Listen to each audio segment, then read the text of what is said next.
Peggy 16.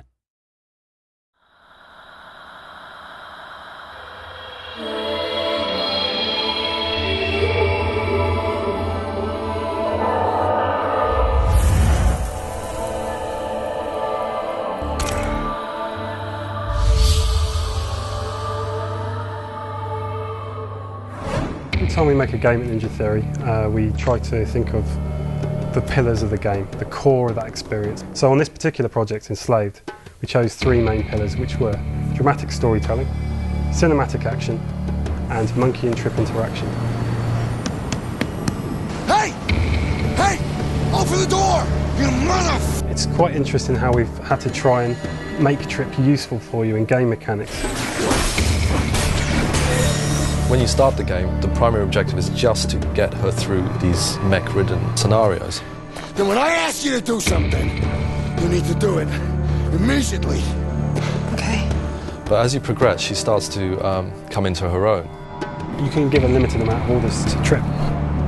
Hit the brakes. Locking brakes now. In particular situations, you can tell her to move. This way! If there's mechs with gunfire, you might not have any way to kind of take them out. So she can cause distractions. They've activated! She starts to scan the enemies that you've killed. Another way she can help you through the game is to upgrade your weaponry. She also catches a dragonfly, which is basically a CCTV camera that flies around the city. I'll put a marker up on your headband display. We're using her as the navigation method through the world to help you really find your way. And when we're looking at environment traversal, we really wanted to do something a little bit different to what's out there. So what we've done is create these windows of opportunity.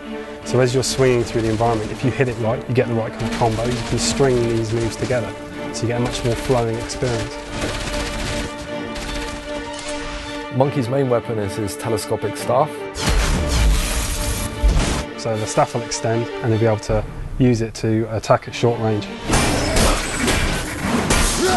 Also, if he does a wide attack, it'll extend further and knock enemies back. Shoot them with a plasma blast or a stun blast. As well as that, another toy he's got in his arsenal is his cloud, and you can navigate areas that you weren't able to navigate without it. Trip is a very vulnerable character. She doesn't have any weapons. All she has is an EMP device which she can use to knock out mechs for a short amount of time and run away. No combat area is there just on its own for no particular reason. Everything has a logical purpose for being there. All of the gameplay is kind of funneled and directed to lead you up to these particular moments. For example, in one particular scene, you have an exit on the other side of these rooftops. So in this scenario, you can play it two ways. You can either go around to the right and just brute force beat up these guys, or you can do a more sneaky way and use Monkey's kind of Tarzan-like clambering abilities to sneak up on him, jump down, take him out, rip off his gun. Now you've got his gun with a limited amount of ammo, and you can mow down all the other guys as they run and try and attack you.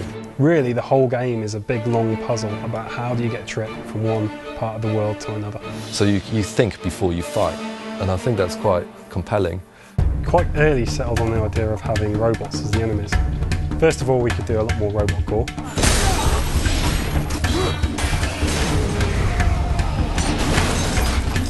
We've also tried to make it a lot more tactical, so we've added things called takedowns. And these takedowns allow you to, let's say, rip off a gun mech's arm and then use that arm to shoot another mech, or turn one of the other mechs into a bomb. The game had to be challenging, it had to be hard. It becomes a totally different experience when you play on normal, and particularly when you play on hard. It really ramps up the challenge that you're going to face and how much you have to use tactics.